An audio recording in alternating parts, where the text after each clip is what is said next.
with a special edition of Rudy Giuliani's Common Sense.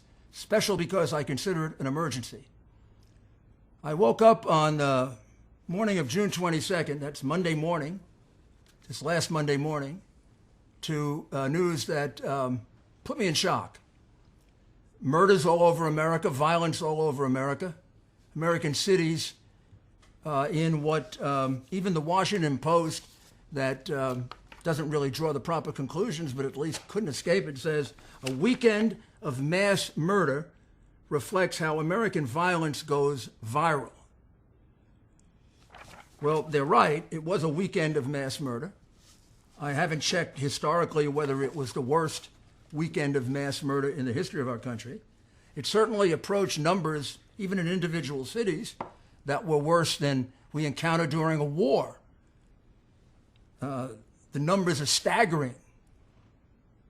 And the question is this just spontaneous outbreak of violence that comes from the horrible and unjustified killing of Mr. Floyd, now it's a number of weeks ago?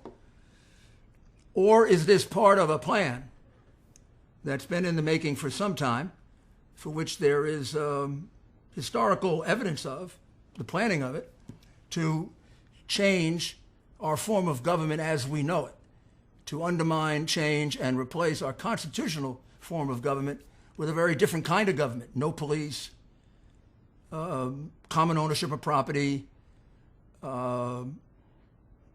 altogether different legal system, packing the court with numerous more Supreme Court justices, complete ignoring of our rights of freedom of religion as happened during the pandemic. Is that what's at stake here? Well, let's look at the numbers first to see how bad it was. I'll give you some quick ones. So in Chicago, which of course has become a killing field, right? Chicago does exceed a war zone in murders. I mean, this happens every weekend now in Chicago, and it's happened for some time. So far, the count is 104 wounded. 104 people wounded in a city in America, the third largest city in America, part of a civilized country. 14 dead, including 4 teenagers, including a 3-year-old in Obama's home city. It was happening when he was president, and he was never even asked about it. And nobody cares about their lives. Don't you see that phoniness? Can't you see it? New York City, my city, the city in which I brought down homicide myself 60%. And then with Mike Bloomberg, 75%. We went from 2,400 as a high down to 300 homicides. Do you understand how many black lives we saved? Really saved. We didn't confine it to the ones that were able to be politically exploited. I didn't politically exploit any of those lives. I just saved them. New York City, my city, that I turned in 3 years from the most dangerous city in America to the safest large city in America. I did it in 3 years, and I did it with 3 different police commissioners. 1 shot every hour on Saturday. 1 shot. 1 person shot every hour. That is a war zone. We're still counting the total numbers for the weekend. And this is following days and days of increases. The increase in murder for this year is like 30%. And the mayor and the police commissioner disbanded the unit that was the most effective in reducing murder and in taking guns out of our city. We don't reduce murder in New York City with gun control. Murderers don't control their guns. We do it with good law enforcement. And it was the anti-crime unit of the police department that did most of it. They have been disbanded. As soon as they're disbanded, we get 20, 30, 40 murders. You need any more proof of how irresponsible that is? How many more people have to die? In Buffalo, a fairly quiet city, 10 people wounded. And I could go on. In Seattle, in the euphemistically described autonomous zone, that's a killing zone. A 19-year-old killed, murdered.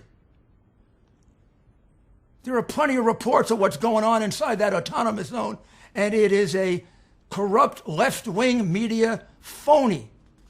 This is not kumbaya and singing peace songs. This is ripping people's businesses apart. This is stealing their property. These are sexual crimes that are not brought to justice. And now murders.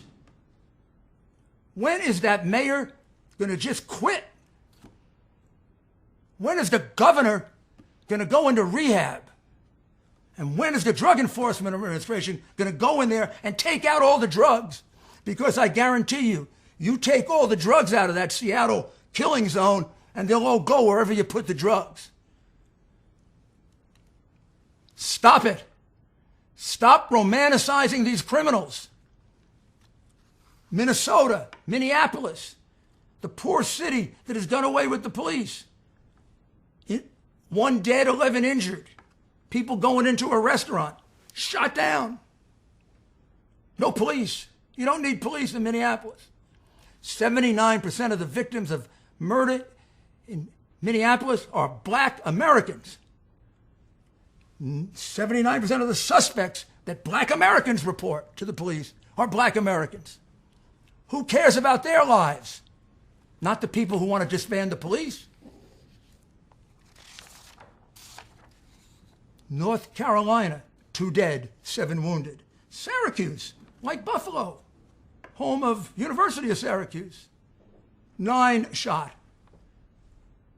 Right near New York City, Jersey City, 1 dead, 4 injured. Indianapolis, 1 dead, 11 wounded. I go on and on and on. I think the total so far, this was earlier today, was something like this. 100 Americans wounded, 24 killed over this weekend of murder, this weekend of violence, this weekend of revolution, because what they are doing fits right into their playbook, fits right into what they were writing 2, 3, 4, and 5 years ago about how they were going to fundamentally destroy our government. They want to do away with our police. They want to do away with our courts. They want to do away with the way we elect our public officials. They want to replace our entire system of civil rights, including our right to property. They want to take it away from us and hand it out to everyone equally. Like heck, it's going to be equally. You know who's going to get most of the property. They want to substitute socialism for our system of government without any regard for the fact that we've had socialism for 100 years in 25 different countries, all of whom have gone bankrupt. Are they stupid? Are they historically ignorant? Or do they just want power? I'm talking about Black Lives Matter. I'm talking about ANTIFA. I'm talking about the Communist Party. I'm talking about the Democrat socialists who support them. And I'm talking about those people you see on television who beat cops over the head, kick people in the face, kill people. This is no longer and stopped being a peaceful protest a long, long time ago. This stopped being about Mr. Floyd the first time they burned a building, the first time they threw a rock, and the first time they killed a person. There's an agenda here. And it's about time we wake up to it and not submit to the propaganda of the left wing that wants to make us feel like we're racist for saying what I'm saying. In fact, they are racist. When I became mayor of this city, I had a choice. I could keep my police in the nice, safe, white neighborhoods. They'd have loved it. I only got 5 or 6% of the black vote. Wouldn't have changed my chances of being reelected. I took my police out of the white areas and I put them in the black areas. Not because I wanted to pick on black people, but because I love black people as much as I love white people. And I swore to protect them as much as I swore to protect white people. In fact, I didn't swear to protect white people or black people or Hispanic people. I swore to protect people. And as a result of being fair and even-handed, I saved thousands and thousands of black lives. And I'm proud of it. And I think had I failed to do it, I'd have been a racist. And when Black Lives Matter takes the Floyd case, a legitimate case of police misconduct and crime, and then tries to equate it with the Brooks case, which is a very, very close case that appears to be a justified police shooting of a man who attacked them and attempted to shoot them with a taser and resisted arrest and had a record as long as your arm and was fleeing because he didn't want to go back to jail for parole violation. What are you missing here? These two things are different. When you try to create them, you're not seeking truth. This is the worst kind of propaganda, to incite violence, to incite and bring about the numbers I showed you. They don't care about those people that die. They're dying for the movement. You don't know what happens to the minds of these radicals. They justify anything for the cause. And what's the cause? To bring us a system of economics that has rendered everyone into poverty that's ever practiced it? To put them in charge? Wake up, America. Wake up. Get yourself beyond the tyranny of the New York Times and the Washington Post, NBC, ABC, and all the rest of them. Start reading for yourself. Go back and read the designs of ANTIFA and the Black Lives Matter. Go back and look at who funded the election of some of these district attorneys and mayors who can't seem to enforce the law. Take a look at the fact that almost all of this is happening in progressive democratic cities with mayors that are socialist or verge on socialism, all Democrat. And then say to yourself, we got to fight back. We can't let them take this away from us. That doesn't mean we do anything violent. We don't need violence and we don't believe in violence. We believe in law. We believe in courts. We believe in people being arrested and tried. We don't believe in people being let out of prison until they finish their sentences.